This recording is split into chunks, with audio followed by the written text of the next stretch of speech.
We hope we pray for better days.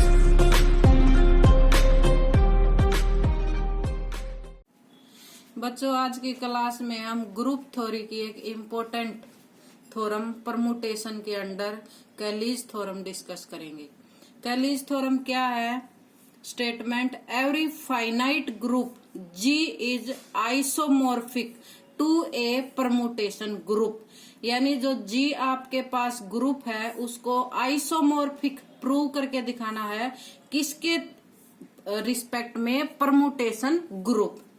Late G आपके पास एक group है और ऑर्डर क्या है? n, यानी 1 से लेकर n तक एलिमेंट कंसीडर है। Is a finite group having n element. हम एक मैपिंग डिफाइन करते हैं f किसके इक्वल है? ax के, और x एलिमेंट किसका है? G का। This function is well defined. ये फंक्शन जो आपके पास है ये क्या है? वेल डिफाइंड, क्योंकि G क्या है आपके पास? एक ग्रुप। बिकॉज A किस में बिलोंग करता है? G में, और X किस में बिलोंग कर रहा है? G में। तो क्लोजर प्रॉपर्टी के अकॉर्डिंग AX भी किस में बिलोंग करेगा? G में। Now first we show that if it is a permutation mapping for it. Permutation mapping के लिए सबसे पहले जो भी आपकी है वो 1-1 होनी चाहिए। 1-1 के लिए हम 2 एलिमेंट लेंगे। 2 एलिमेंट जैसे x और y एलिमेंट हमने किस में लिए? G में।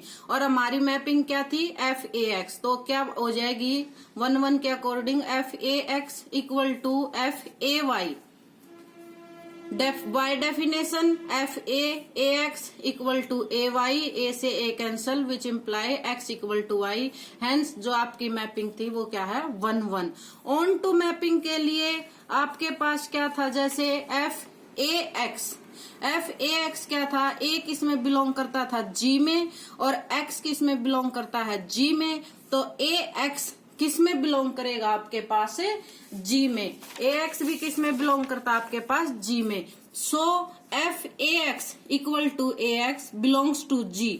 Domain of G and codomain of G, यानी परमुटेशन में पता है आपको डोमेन भी और को डोमेन भी सेम सेट होता है। तो यहाँ पर डोमेन भी G है और को डोमेन भी G है। Both have an equal element. Mapping is 1-1 और then must it onto, क्योंकि range of domain equal to range of codomain, दोनों ही आपकी सेम है। सो FAX इक्वल टू क्या थी? G tends to G। Domain और को डोमेन सेम है। मैपिंग आपने क्या डिफाइन कर दी? 1-1 और ऑन टू। देयरफॉर या मैपिंग आपके पास क्या है? Permutation on G।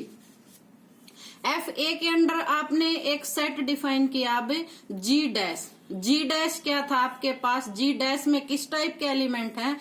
FA, FB, FC, dash dash FE and dash dash, consisting of n different element. यानी G डैश सेट में आपके पास है n अलग अलग टाइप के एलिमेंट है। तो we shall first prove that जो G डैश है वो आपको क्या प्रूव करके दिखाना है? Group with respect to the product of composition of 2 function, यानी 2 फंक्शन कंपोजिशन आपका ऑपरेशन जो है प्रोडक्ट है और उसके विद रिस्पेक्ट टू आपको ग्रुप प्रूव करना है। और ग्रुप में आपकी 4 प्रॉपर्टी होती हैं।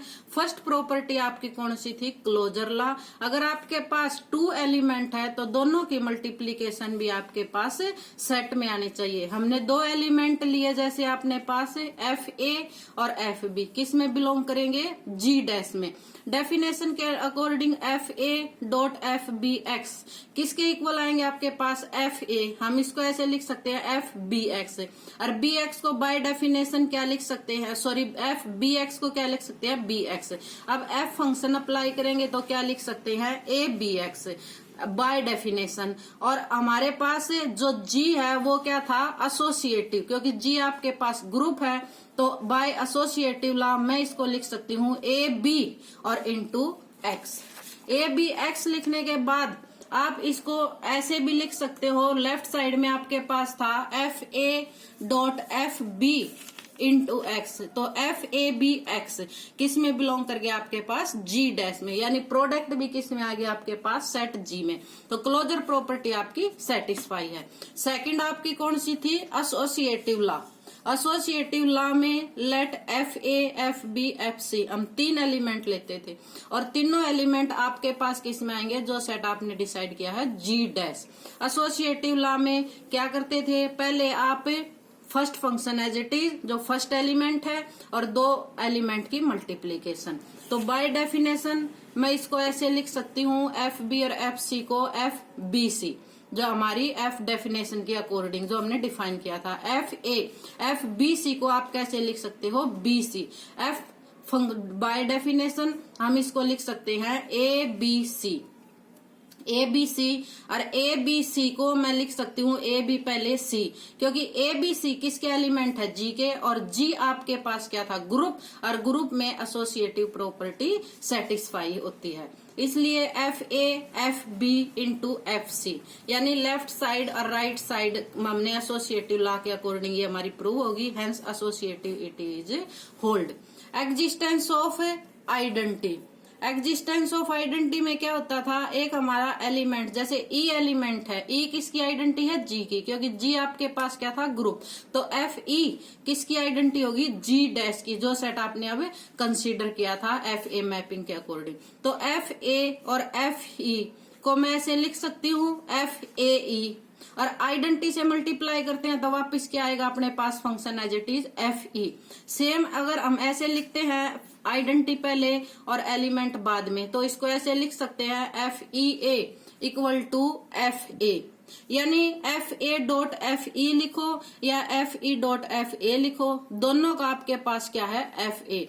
फ्रॉम फर्स्ट एंड सेकंड से आप क्या आ गया आपके पास F A E equal to F E A, और दोनों किसके इक्वल थे, एफ ए के इक्वल, क्योंकि जी आपके पास ग्रुप है, ई ए और ए ई किसके इक्वल होते हैं, ए ई के। तो F A dot E equal to F E dot A किसके इक्वल आ गया आपके पास, आइडेंटिटी से मल्टीप्लाई वापिस एफ ए के। तो ये आपकी क्या होगी, एग्जिस्टेंस ऑफ आइडेंटिटी प्रूफ, कौन से सेट के लिए, आपके पास जो सेट आपने जी डिसाइड किया था। फोर्थ प्रॉपर्टी आपके पास होती है existence of inverse. Existence of inverse में जैसे A inverse B the inverse of A, हमारे पास जो ए एलिमेंट है जी में उसका ए इनवर्स एग्जिस्ट करेगा, क्योंकि जी आपके पास ग्रुप है। देयरफॉर एफ ए इनवर्स किस में बिलोंग करेगा, जी में।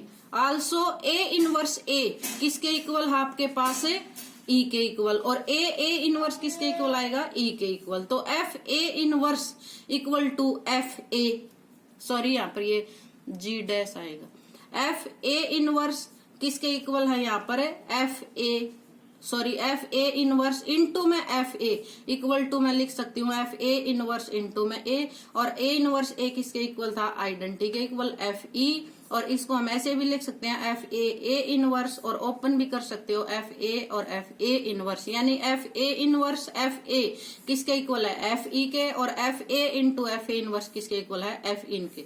Therefore F A inverse is the inverse of F A, and F A inverse belongs to G inverse, sorry G dash आएगा यहाँ, ये आपका जी डैश है, जी इनवर्स नहीं। Therefore G dash is a group, G dash आपके पास क्या होगा, ग्रुप, क्योंकि आपने 4 की 4 प्रॉपर्टीज में सेटिस्फाई कर दी। अब ग्रुप होने के बाद जो भी सेट है आपको आइसोमॉर्फिक करना होता है, उसको पहले ग्रुप प्रूव करते थे। जी भी आपके पास ग्रुप है, जी डैश भी आपके पास ग्रुप है, और जी डैश आपके पास क्या था, एक परमुटेशन, तो हमें इसको आइसोमॉर्फिक प्रूव करना है। आइसोमॉर्फिक के लिए 1-1 ऑन-टू और होमोमॉर्फिज्म तीनों कंडीशन सेटिस्फाई होनी चाहिए। हमने एक मैपिंग डिफाइन की है फाई, फाई क्या है, G into G dash, define by phi A किसके इक्वल आएगा, एफ ए के, क्योंकि कोडोमेन आपकी क्या है, जी डैश। फाई इज 1-1, 1-1 के लिए 2 एलिमेंट लोगे ए और बी, ए और बी किस में बिलोंग करेंगे, जी में, तो phi A equal to phi B. Phi A किसके इक्वल है, by definition F A equal to F B, और एफ क्या था, 1-1 है, तो ए इक्वल टू क्या आ जाएगा, B. Therefore phi is 1-1। Next आपको प्रूव करके दिखाना है phi is onto. Phi is onto में क्या था, अगर आपके पास एक एलिमेंट जी डैश में है यानी इमेज जो जी डैश में है तो उसकी प्री इमेज भी एग्जिस्ट करेगी। एफ ए एलिमेंट किस में है, जी डैश में, और सब for all F A type के एलिमेंट किस में होंगे, जी डैश में, और एक एलिमेंट किस में होता है, जी में। और डेफिनेशन क्या थी, फाई ए किसके इक्वल है, एफ ए के, यानी एक एलिमेंट जो जी में है उसकी इमेज एफ ए किस में आ गई, जी डैश में, देयरफॉर फाई इज 1 1। नेक्स्ट आपके पास है फाई इज होमोमॉर्फिज्म। होमोमॉर्फिज्म के लिए आपको क्या प्रूव करना होता है, दो एलिमेंट लेंगे हम अपनी डोमेन में, डोमेन अपने पास क्या थी, G, phi A B equal to F A B by definition of phi. F A B को आप ऐसे लिख सकते हो, एफ ए इंटू में एफ बी, एफ ए किसके इक्वल आएगा, फाई ए के, और एफ बी किसके इक्वल आएगा, फाई बी के, by definition of phi. Phi is homomorphism in G and G dash, therefore G is isomorphic to G dash, thus every finite group is isomorphic to a permutation group। ये हमारी कैलेज theorem complete होती है। इसे next class में हम next topic discuss करेंगे।